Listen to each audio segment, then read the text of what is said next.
Magandang araw mga lods. Kagabi nag-area kami ng deep long line fishing mga lods, yung kitang.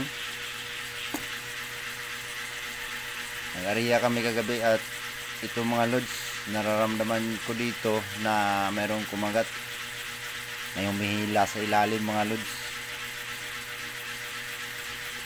Kala ko kung anong isda to mga lods, mga kamultay.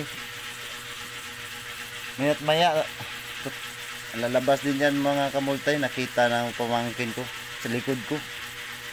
Nagulat ako, ang laking lapu-lapo mga lods. Napakalaking lapu-lapo. Sus.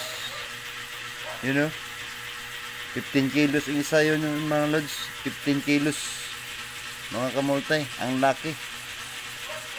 Mahal pa naman to sa amin mga lods. 500 ang kilo. Oh, hindi ko inaasahan yan mga lods, ganyan kalaki. Jackpot na rin yan. Grabe, ang laki mga lods. Naglulong line fishing kasi ako mga lods pag hindi ako nakapagpalaot ng tuna. Lalo't masama ang panahon. Long line fishing muna. Dito sa tabi lang, dito lang sa mga bahura. Yun lods, oh, ang laki. Ang saya namin dito mga lods. Sumama yung anak ko, pamangkin ko. Sumama sila sa pagtingin ng ang kitang namin. Saya-saya nila mga lods. Maya't maya mga lods, ito mayroon kaming pangalawang huli.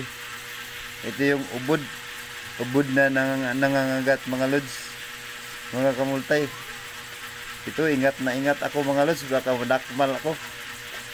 Takot na takot yung mga kasama ko dito ngayon.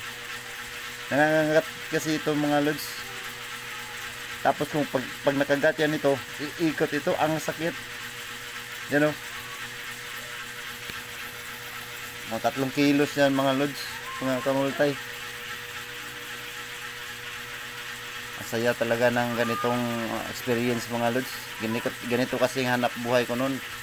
Hindi mo hindi mo maipinta yung saya mo pag mayroon ng humihila na isda sa ilalim mga lods.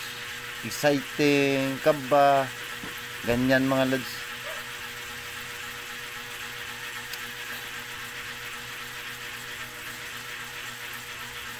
At ito yung pangatlo mga lods. Yung good size lang na lapu-lapo, yung 5 kilos. Yung bali 3 yung nahuli namin na lapu-lapo dyan mga lods, mga kamultay. Hindi ko na nabidyohan yung isa. Salamat sa panonood mga lodis, mga kamultay.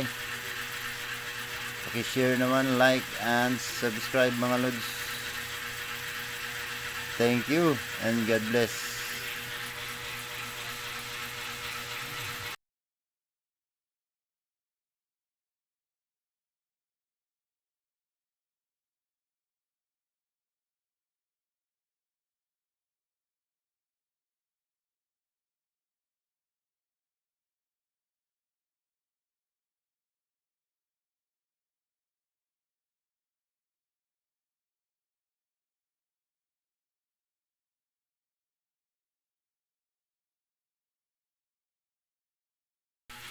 Bali 3 lahat kung huli namin mga lodi.